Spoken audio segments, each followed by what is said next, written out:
यत्न भी करता पर कुछ न बनता था यीशु जब तेरा वस्त्र छुआ था चंगा हुआ ये बिना यीशु प्यारे चंगा हुआ ये बिना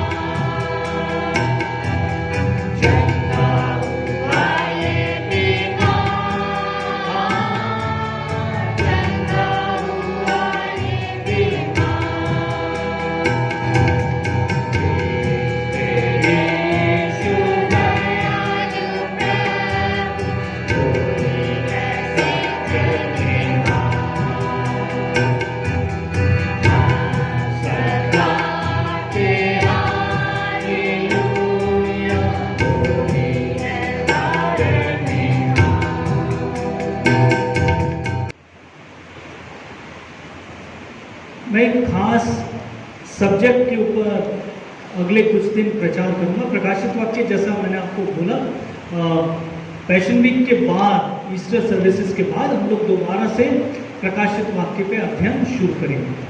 ठीक है, तो आज जिस बात पर मैं चर्चा करना चाहता हूं, या ऐसा समझे,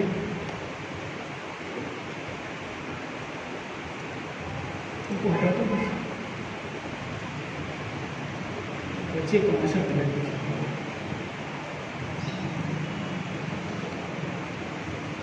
वो मसीही जीवन में और मसीही प्रार्थना में एक बहुत महत्वपूर्ण इश्यू है, राइट।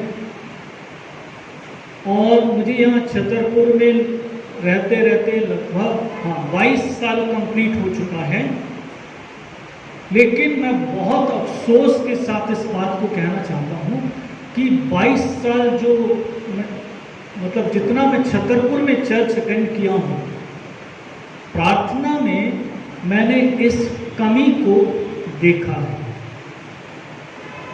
ठीक है, प्रार्थना में इस कमी को मैंने देखा है बहुत निकटता से, क्योंकि मेरी आदत है मैं प्रार्थना को ऑब्जर्व करता हूँ। मैं से आमीन नहीं बोलता, मैं प्रार्थना को ऑब्जर्व करता हूँ, सुनता हूँ कि अगला क्या बोल रहा है।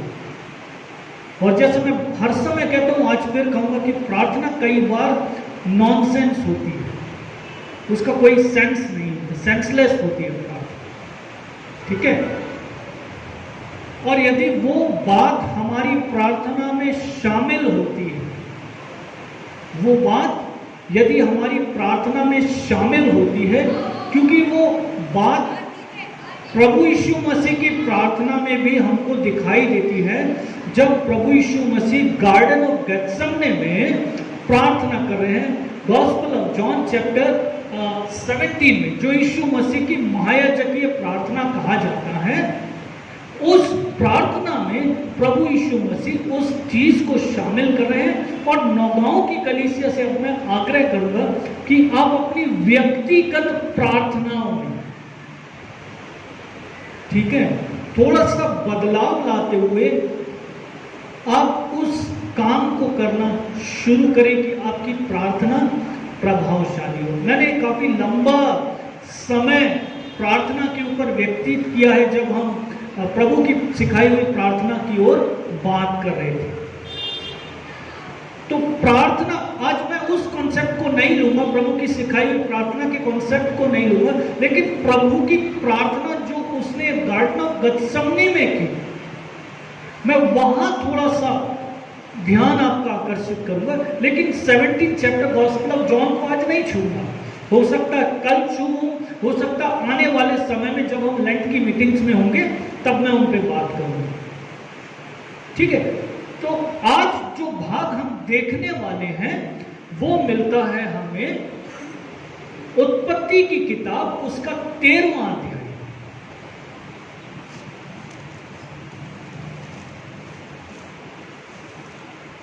उत्पत्ति की किताब उसका 13वां अध्याय, उसके साथ साथ उत्पत्ति की किताब उसका चलिए उसको बाद में देखेंगे, ठीक है। 13वां अध्याय में आपको वहां पर हेडलाइन क्या दिखाई दे रही है? अब्राहम का लूत से अलग होना, है ना। तो क्या कारण है अलग होने का? दोनों के अलग होने का कारण क्या है? परमेश्वर का वचन जब हम पढ़ते हैं as the story wise, Abraham के चरवाहे हैं, लूत के चरवाहे, ठीक है। अब्राहम की चरवाहे, लूत की चरवाहे, दोनों अपने जानवरों की चारागाही को ध्यान से देख रहे हैं, दोनों चिंतित हैं अपने जानवरों की चारागाही के लिए। And what happens next? क्या होता है? दोनों के चरवाहों में, ठीक है, अभी चाचा भतीजा में लड़ाई झगड़ा नहीं होता है, लेकिन उनके चरवाहों में, उनके सेवकों के बीच में थोड़ा सा घाव-घिप होता है, राइट। लड़ाई झगड़ा होता है और कॉन्फ्लिक्ट काफी बढ़ जाता है, और ये बात अब्राहम और लूत के पास आ जाती है, ठीक है। तो मीटिंग होती है, मीटिंग में क्या निष्कर्ष निकाला जाता है? क्या निष्कर्ष निकला? आप देखिए उसमें 8वां वचन, हाँ, तब अब्राहम लूत से कहने लगा, मेरे और तेरे बीच में, हाँ, मेरे और तेरे बीच में और मेरे और तेरे चरवाहों के बीच में लड़ाई झगड़ा ना होने पाए। Then what to do? क्या करें? आप पढ़िए। क्योंकि हम लोग भाई बंधु हैं, क्या सारा देश तेरे सामने नहीं पड़ा है? इसलिए मुझसे अलग हो जा। इसलिए यदि तू बाईं ओर जाए तो मैं दाहिनी ओर जाऊंगा, और यदि तू दाहिनी ओर जाएगा तो मैं बाईं ओर जाऊंगा। आपको मालूम है इस कॉन्फ्लिक्ट की, इस जो लड़ाई झगड़ा है, इसकी जड़ कहां पर है? जड़ कहां है? जड़, ठीक है, मैं बताता हूं आपको। थोड़ा सा पिछले अध्यायों में जाएंगे, ठीक है। 12वां अध्याय में आइए, प्रभु वहां क्या कह रहे हैं? प्रभु वहां पहले वचन को सब लोग साथ में पढ़ेंगे। प्रभु वहां क्या कह रहे हैं? यहोवा ने अब्राहम और लूत से कहा, मैं सही पढ़ रहा हूं? हाँ, परमेश्वर ने अब्राहम को बुलाहट दी है और अब्राहम से क्या कहा है? अपने देश और अपनी जन्मभूमि, अपने कुटुंबियों, अपने माता पिता के घर को छोड़कर उस देश को चला जा जो मैं तुझे दिखाऊंगा। उसके बाद परमेश्वर अब्राहम के साथ एक कवनेंट को टाई करता है, एक वाचा को बांधता है कि मैं कैसे तुझे फ्रूटफुल वाइन बनाऊंगा, एक फलवंत दाखलता सा मैं तुझे आशीषित करूंगा, राइट। प्रभु अब्राहम के साथ एक वाचा बांधते हैं, लेकिन अब्राहम अनजाने में, हो सकता है उसका जो भतीजा लूत है अब्राहम से बहुत प्यार करता है, और लूत ने बहुत जिद मचाई है शायद, तो यह अब्राहम भी बहुत उससे प्यार करता है लूत से, ठीक है। तो अब्राहम से रहा नहीं गया कि मैं अपने भतीजा को कैसे छोड़ दूं, या लूत से रहा नहीं गया मैं अपने चचा के बिना कैसे रहूंगा, है ना। तो अब्राहम ने क्या फैसला किया? चलो मैं लूत को भी संग ले लूंगा। लेकिन प्रभु तो आगे देख रहे थे, प्रभु आगे देख रहे थे कि अब्राहम का लाइफ जो होगा बहुत शांत होगा, उसका लाइफ मेरे अनुग्रह से भरा हुआ होगा। लेकिन हम देखते हैं एक छोटी सी गलती वो अपने जीवन में करता है, जिसके कॉन्सिक्वेंस को हम यहाँ पर देखते हैं। 13th चैप्टर में देखते हैं कि अब्राहम के चरवाहों में और लूत के चरवाहों के बीच में लड़ाई चली। परमेश्वर नहीं चाहता था, क्योंकि प्रभु ने क्या कहा है, अपने सारे रिश्तेदारों, इवन तो अपने पेरेंट्स को छोड़ छाड़ के तू उस देश को जा जो मैं तुझे दिखाऊंगा। राइट। और जब ये लोग निकल कर आ गए हैं, हारान को छोड़कर आ गए हैं, तो परमेश्वर का वचन हमको यहां पर बताता है कि अब्राहम और लूत के बीच में कॉन्फ्लिक्ट होता है। और अब्राहम नहीं चाहता, क्योंकि उसके अंदर जीवित परमेश्वर का भय, वो नहीं चाहता है लूत के साथ किसी भी प्रकार के कॉन्फ्लिक्ट को, लूत के खिलाफ किसी भी प्रकार के कोई मनमुटाव को अपने जीवन में रखने के लिए। इसलिए वो चाहता है कि लूत, तू तेरे चरवाहा, तेरा जितना साजो सामान है, तेरा जितना खानदान है, वो सब को लेकर तू यदि दाहिने जाएगा तो मैं बाएं जाऊंगा, मैं बाएं जाऊंगा तो तू दाहिने चले जाऊंगा। और फाइनली वो लोग एक क्लिफ पर, एक ऊंचाई पर खड़े होते हैं और सामने देखते हैं। इसके आगे के चैप्टर को जब आप पढ़ोगे, 13 चैप्टर को जब आप आगे पढ़ोगे तो आपको पता चलेगा कि दोनों देखते हैं कि सामने का इलाका बड़ा उपजाऊ है, बड़ा फ्रूटफुल है, सब कुछ बहुत खूबसूरत दिखाई देता है। तो लूत क्या फैसला करता है, सामने जो उपजाऊ इलाका है, जो सदोम, गमोरा और उसके साथ साथ के कुछ और देश हैं, सिर्फ उसमें सदोम गमोरा नहीं, मुझे 2-3 देश और हैं जो नाश हुए हैं। अदमा है, कदमिएल है, और एक शहर और है जो सदोम और गमोरा के साथ नाश हुआ है। वो इलाका इसको बड़ा प्रॉस्पेरस लगता है और ये अपना सारा साजो सामान, अपना खानदान, अपना गाय बैल भेड़ बकरी लेके चला जाता है। लेकिन अब्राहम सूखे ड्राईलैंड मरुभूमि की ओर चला जाता है। आप जानते हो, हट किया लूत ने, चुना सब कुछ लूत ने पता नहीं अब्राहम के लिए प्रार्थना किया या नहीं किया। वी डोंट नो, हम नहीं जानते, बाइबल नहीं बताती हमें ऐसा। लूत के आत्मिक जीवन के बारे में बाइबल नहीं बताती, लेकिन बाइबल बात करती है अब्राहम के आत्मिक जीवन के बारे में। आगे के अध्यायों में जब आप आओगे तो परमेश्वर का वचन इस बात को कहता है कि सदोम और गमोरा का जो पाप है वो इतना बढ़ गया है। चैप्टर देख लीजिए, 18 चैप्टर, उसके 16 वर्ड से, राइट। परमेश्वर का वचन वहां पर हमें से हर एक को बताता है कि सदोम और गमोरा की चिल्लाहट, वहां का पाप परमेश्वर के अनुग्रह के सिंहासन के सामने पहुंच गया। And God has decided to eliminate Sodom, Gomorrah, कदमिएल और कुछ आसपास के नगरों को, कि प्रभु आग और गंधक के द्वारा उन देशों को नाश कर दे। लेकिन बाइबल हमें बताती है, इब्रानियों की पत्री, कि प्रभु अब्राहम को अपना मित्र कहते हैं और इतना बड़ा काम उसके पड़ोस में, उस स्थान पर करने वाले हैं प्रभु जहां पर अब्राहम का भतीजा रहता है। प्रभु ने सोचा चलो अच्छा है कि मैं इस बात को अब्राहम के साथ शेयर कर लूं, और प्रभु अपने मन को अब्राहम के साथ वहां पर शेयर करते हैं, राइट। जब परमेश्वर अपने हृदय की बात को अब्राहम के सामने रखते हैं, अब्राहम का हृदय मचलना शुरू हो जाता है। कौन है अब्राहम? कौन है लूत? भतीजा, छोटा लड़का, जवान लड़का, अब्राहम की आधी उम्र का भी नहीं है, जो अब्राहम के हृदय को छलनी करके, दुखी करके, हृदय को तोड़कर उसको छोड़कर चला गया है।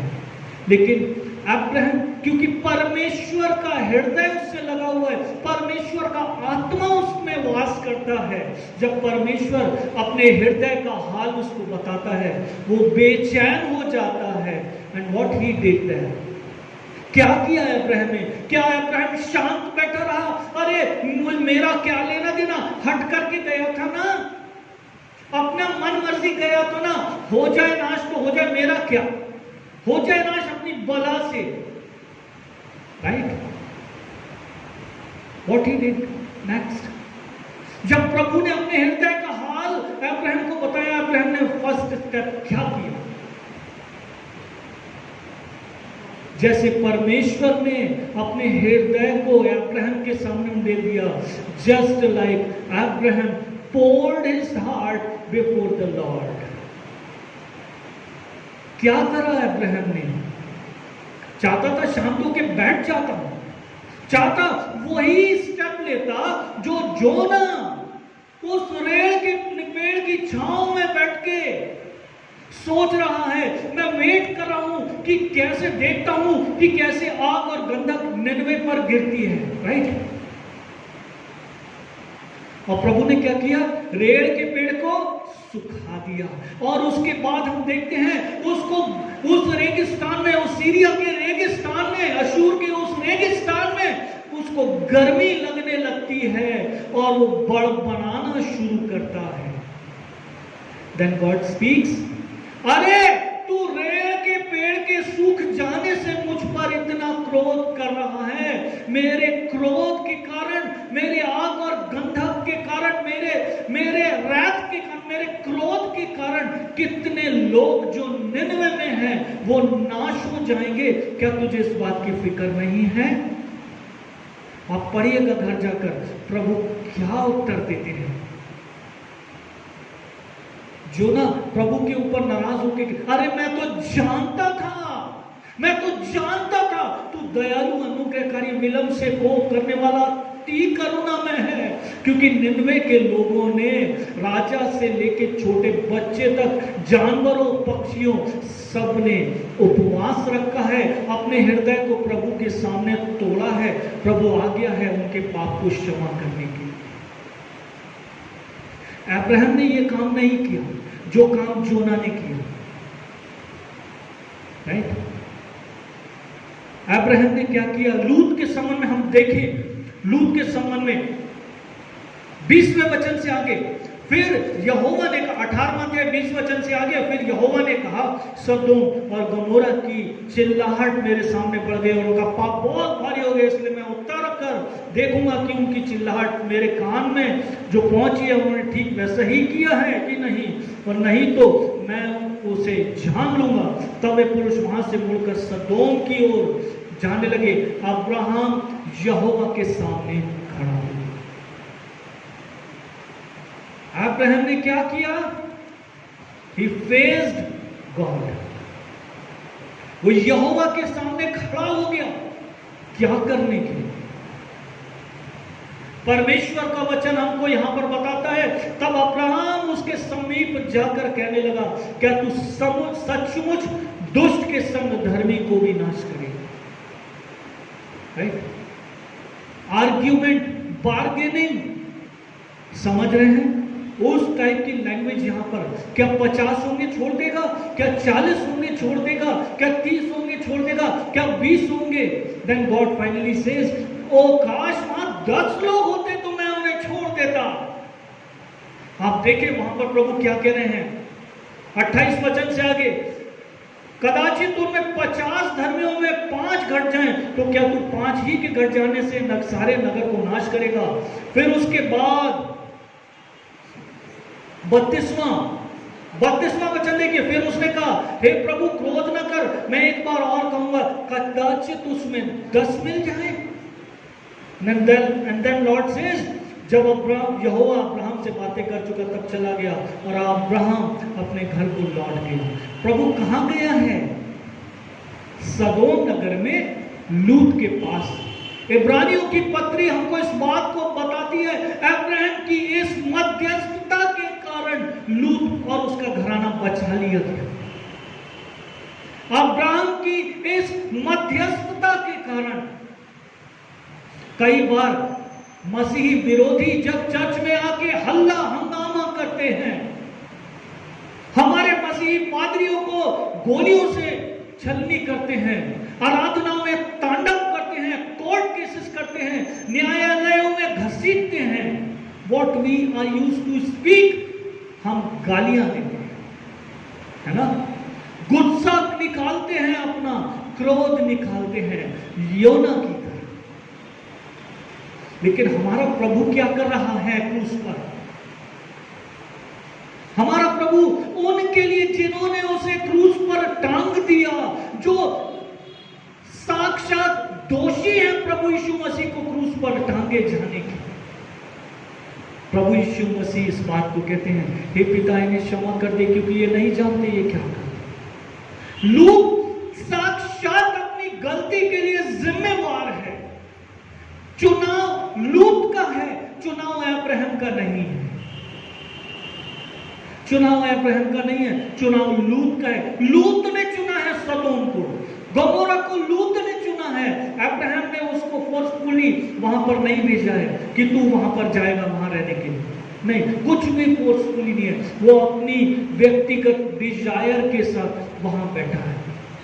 हृदय को तोड़ा है लूत ने। ए पार्ट ऑफ दिस, अब्राहम को शांत हो जाना चाहिए था। अब्राहम परमेश्वर के सामने खड़ा होकर लूत के लिए गिड़गिड़ा रहा है, Lord please protect, Lord please leave, उसकी रक्षा कर, उसे छोड़ दे प्रभु। परमेश्वर का वचन कहता है, और अब्राहम की प्रार्थना के कारण, अब्राहम के विश्वास के कारण, अब्राहम के व्यक्तिगत रिश्ते के कारण जो उसका परमेश्वर के साथ था, परमेश्वर ने लूत और उसके परिवार की रक्षा की। यदि लूत की पत्नी मरी या नमक का खंभा बन गई तो उसके लिए लूत की पत्नी जिम्मेवार थी, ना कि अब्राहम या लूत। बीइंग अ क्रिश्चियन, मेरी और आपकी व्यक्तिगत जिम्मेवारी क्या है? खड़े खड़े नाश होते हुए अन्य जगती संसार को देखे, एंजॉय करे कैसे वो नाश हो रहे हैं। हम तो बचा लिए गए, यीशु मसीह तूने अपना खून बहा के हमको बचा लिया, वी विल एंजॉय। अब्राहम जिस स्थान पर रहता है वो खुश है, वो आनंदित है। अरे सदोम नाश हो रहा ना, मेरा क्या लेना देना, सदोम गमोरा नाश हो रहा है, अरे लूत नाश हो रहा, उसके डिसेंडेंट्स नाश हो रहे हैं ना, उसका साजो सामान नाश हो रहा, मेरा क्या लेना देना है। तो महान आज्ञा को कब पूरा करेंगे? बिना महान आज्ञा को पूरा किए हम स्वर्ग नहीं जा सकते। ठीक है, यदि हम सोचते हैं महान आज्ञा को पूरा किए बिना हम स्वर्ग चले जाएंगे, हम अपने आप को बचाकर रख लेंगे, हम स्वर्ग नहीं जा सकते। प्रचार नहीं करने जाते ना, आंसू बहाकर नौकरों के लिए प्रार्थना करना शुरू करें। तो इन सब को बताने के कारण मेरा मकसद क्या है, मैं क्या शब्द इस पहली, ऐसा समझ लीजिए आज ये लेंट की आराधना है, इस पहली लेंट की आराधना में मैं आपको क्या शब्द देना चाहता हूं इस साल, इस पूरे पैशन वीक तक इस नौगांव की कलीसिया को एक शब्द देना चाहता हूं। मध्यस्थ। नौगांव का एक एक इंडिविजुअल क्रिश्चियन, चाहे वो friends church, city church Naugaon का हो, बीएमएमएस नौगांव का हो, चाहे वो सेंट पीटर्स नौगांव का हो, चाहे वो कैथलिक कांग्रीगेशन है, कोई कांग्रीगेशन है, इस नौगांव को एक शब्द देना चाहता हूं। आप मध्यस्थ हैं, बिचवई हैं आप। आपको परमेश्वर की बात को सुनना है और संसार को देना है। आपको संसार के लिए यीशु मसीह के साथ रहते रहते परमेश्वर से मध्यस्थ बनकर खड़ा होना है। लूत के लिए अब्राहम ने किस गैप को भरा है, उसको गंभीरता से समझिए। क्या काम लूत अब्राहम ने किया है? अब्राहम, लूत, परमेश्वर। समझ रहे हैं? माफ कीजिए, मैंने थोड़ा सा ऑर्डर को बिगाड़ा। लूत है, अब्राहम है, परमेश्वर है। लूत की बात को परमेश्वर के सामने प्रस्तुत करना, अब्राहम को परमेश्वर के सामने।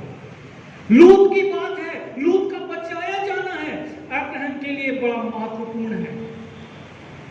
और अब मारने वाले के पास जाके, न्यायी के पास जाके, जज के पास जाके गुजारिश करनी है कि जज साहब रहने दो, इसने पाप किया, प्लीज इसे छोड़ो।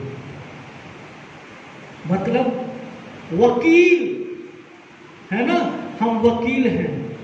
और अच्छा ओहदा दो, हम मसीह के राजदूत हैं। हमारे प्रधानमंत्री ने हमें बोला है कुछ करने के लिए, किसके संबंध में? किसके संबंध में? संसार के संबंध में। पतरस प्रेरित इस बात को कहता है ना, हम मसीह के राजदूत हैं। मानो परमेश्वर का वचन हमारे द्वारा संसार से बात करता है। हम मसीह के राजदूत हैं, मानो परमेश्वर का वचन हमारे द्वारा संसार से बात करता है। हम हैं जो उस स्थान पर खड़े होंगे, हम हैं जो गिड़गिड़ाएंगे आज शाम परमेश्वर के सामने अन्य जाति संसार के लिए, अन्य जाति छतरपुर के। नहीं तो ये छतरपुर, ये नौगांव होली खेलता रह जाएगा। हमारे ईसाई लोग भी होली खेलेंगे। मैं बस स्टैंड आया था छतरपुर, वहां पे मैंने वो 2 कॉर्ड्स लेके गया था, रिपेयर के लिए डाला था। दोपहर 4 बजे मैं देख रहा हूं, जब अपने मित्र की दुकान पे हूं, देख रहा हूं एक मसीही महिला पूरे रंग से 17 तारीख को पुती हुई मेरे सामने से होके चली गई, माथा पीटा। समझ रहे हैं? ये करेंगे हमारी कलीसिया के लोग। क्यों? दोषी कौन है? हम लोग हैं। हम लोग कई बार जोना की तरह हम शांति से बैठते रहते हैं, और जवान लड़के लड़कियां जो हमारी कलीसिया के हैं, जब वो हमारे सामने कुछ गलत करते हैं, हम ना तो उनको डांटते हैं, ना उनके लिए प्रार्थना करते हैं कि प्रभु अनुग्रह करके इसको इस पाप से बचाए। हम पसंद नहीं करते बोलना ना, हम पसंद नहीं करते, अरे वो जाने, उनके बाप मताई जाने, हमारा क्या लेना देना। ये कह के हम बच नहीं सकते। हम कौन हैं? मध्यस्थ हैं। मध्यस्थ। मूसा ने क्या कहा जब इस्राएलियों ने पाप किया है, जब उन्होंने अपने लिए एक बछड़ा बना लिया है और परमेश्वर उनसे नाराज हो गया है, तो क्या प्रार्थना किया? आपको मालूम है? याद है आपको?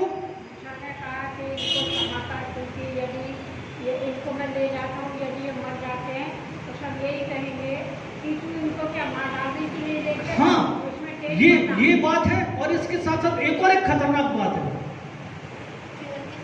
जब उन्होंने पाप किया है, ये बात है जो अभी बोला आंटी ने, परमेश्वर, ये अन्य जाति हंसेंगे हम पर, अन्य जाति तेरे ऊपर हंसेंगे।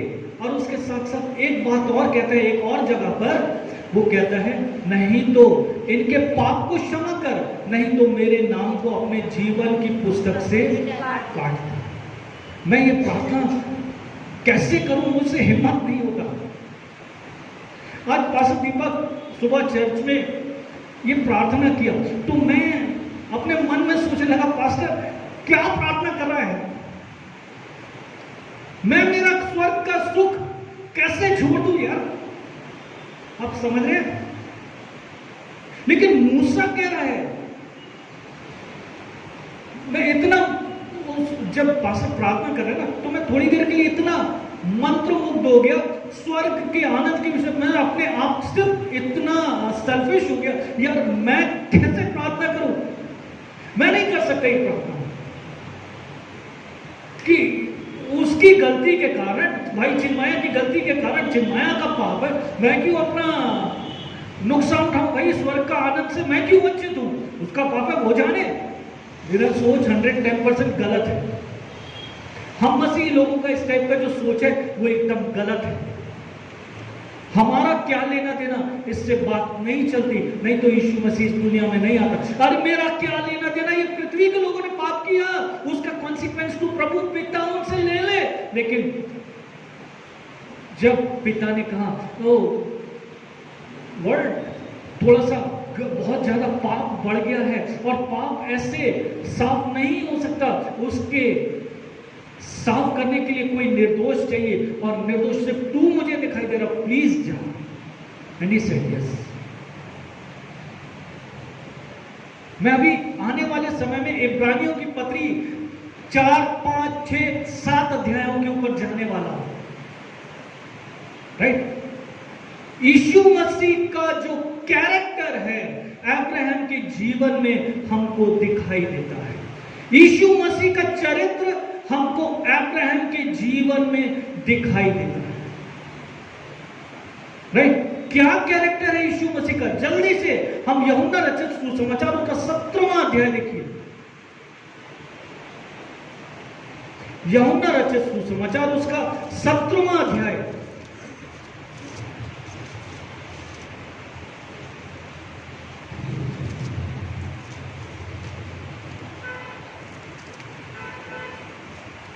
जब आप इस 16-17 अध्याय को पढ़ते हो, ये पूरा एंटायर, ये दोनों चैप्टर प्रभु यीशु मसीह की महायाजकीय प्रार्थना है।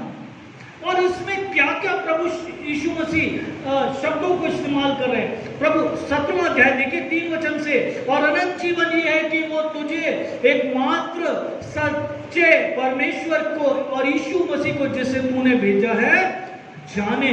उसके बाद 6वां वचन, मैंने तेरा नाम उन मनुष्यों पर प्रकट किया है जिन्हें तूने मुझे जगत में दिया, वे तेरे साथ थे और तूने मुझे उन्हें दिया और उन्हें तेरे वचन को मान लिया है। और इसके बाद 9वां वचन देखिए, मैं उनके लिए विनती करता हूं जो संसार के लिए विनती नहीं करता, परंतु उन्हीं के लिए जिन्हें तूने मुझे दिया है वे तेरे हैं। जो कुछ मेरा है वो सब तेरा है, और जो कुछ तेरा है वो मेरा अंश से मेरी महिमा प्रकट हुई है। और एक स्थान पर प्रभु यीशु मसीह इसमें इसी में कहते हैं, जो मैं इनके लिए विनती करता हूं, इसके साथ साथ मैं उनके लिए भी विनती करता हूं जो इनके बाद आने वाले। किसी को मिल रहा हो वचन? हाँ, 20वां वचन देखिए सब लोग साथ में। मैं केवल इन्हीं के लिए विनती नहीं करता, परंतु उनके लिए भी जो इनके वचन के द्वारा मुझ पर विश्वास करेंगे। ना यीशु मसीह ने उस महायाजकीय प्रार्थना में किस किस के लिए विनती की? चेलों के लिए की, और किसके लिए की? नौगांव की कलीसिया के लिए, नौगांव के शहर के लोगों के लिए भी यीशु मसीह ने उस दिन उस महायाजकीय प्रार्थना में प्रभु यीशु मसीह नौगांव और छतरपुर के लोगों को भूला नहीं है। क्योंकि प्रभु क्या कह रहे हैं यहां पर आप देखिए, मैं केवल इन्हीं इन 12 लोगों के लिए विनती नहीं करता हूं, परंतु उनके लिए भी जो इनके वचन के द्वारा मुझ पर विश्वास करेंगे। यीशु मसीह का हृदय उस दिन वो हमारे लिए प्रार्थना करता है ना। आप पौलुस प्रेरित एक स्थान पर कहता है कि वो हमारे लिए आहें भर भर कर प्रार्थना करता है, हमारे लिए आहें भर भर कर प्रार्थना करता है। प्रभु इतनी पीड़ा के बीच में, जबकि उसका जो स्वेट है वो ब्लड ड्रॉप्स में आ रहा है, लहू की बड़ी बूंदों की, ये एक मेडिकल कंडीशन है। आप इसको गूगल में सर्च कर सकते हो। ये एक मेडिकल कंडीशन है, एक बीमारी के जैसा है। उस कंडीशन में जब कोई पेशेंट चला जाता है तो उसका स्वेट भी ब्लड ड्रॉपलेट्स की तरह निकलता है। प्रभु यीशु मसीह उस कंडीशन में, इतने तकलीफ में, इमोशनली प्रभु इतना डाउन हार्टेड है, लेकिन प्रभु उस समय नौगांव की कलीसिया हम में से किसी को नहीं भूला है। लेकिन बहुत इजीली भूल जाते हैं, है ना। हमारी टेंडेंसी है भूल जाने की। मैं तो और भूल जाता हूं ना, अनाउंसमेंट ही भूल जाता हूं, चर्च मीटिंग्स का टाइम ही भूल जाता हूं। पेरेंटल मिला हुआ है भूलना, ठीक है। लेकिन अच्छी बात यह है कि प्रभु हमें कभी नहीं। हमारी नैतिक जिम्मेवारी क्या है? क्रिसमस के डिनर का वेट करना, क्रिसमस महीना जो क्रिसमस ट्री होता है उसके भोज का वेट करना, ईस्टर सर्विस के खाने का वेट करना, शादियों के खानों में काम करना, बढ़ चढ़कर हिस्सा लेना, राइट। अभी ग्रेवयार्ड सफाई का अनाउंसमेंट होगा कि सब जवान लोग आ जाएंगे, लेकिन मैं यदि अनाउंस करूं कि आज हम 2 घंटा प्रार्थना में सिर्फ प्रार्थना करेंगे, कितने लोग आएंगे? मेरा अपना व्यक्तिगत अनुभव है, मैंने 7 साल प्रभु की सेवा क्रिश्चियन हॉस्पिटल में की है। जिस प्रोग्राम के साथ खाना होता है, we have a great number of crowd. जिसमें खाना नहीं होता, हमारी लंच की मीटिंग भी ऐसे ही है। हर लंच की मीटिंग में जो छतरपुर में है, फुल है, पूरा चर्च फुल है, बैठने का मौका नहीं मिलता। पिछले वीक 2 हफ्ते मेरा इवनिंग ड्यूटी था, तो बीच में काम नहीं रहने से आना चाहता था, अंदर जाता था तो जगह नहीं होती थी बैठने की, क्योंकि सबको मालूम उसके बाद कुछ खाना है। इसके लिए नहीं बुलाए गए हम, बिल्कुल नहीं बुलाए गए। हम बुलाए गए संसार के लिए, राइट? हम संसार के लिए मसीह के मध्यस्थ हैं। हम संसार के लिए मसीह की जीवित आशा है। संसार बड़ी आशा भरी दृष्टि से परमेश्वर के पुत्रों के प्रकट होने का इंतजार कर रही है, राइट? उठे, खड़े हो प्रार्थना करने के लिए। प्रभु यीशु मसीह का कितना समय उस महायाजकीय प्रार्थना में गया है, जब वो हमारे लिए प्रार्थना कर रहा है। बहुत गंभीर बात बोल रहा हूं आपके सामने, आपके आंखों के सामने नौगांव शहर नाश हो जाएगा, छतरपुर जिला नाश हो जाएगा, हमारे देखते देखते। लेकिन उसकी जवाबदारी आज की शाम में आपको देना चाहता हूं, वो हम ही पर है, राइट? परमेश्वर हम में से हर एक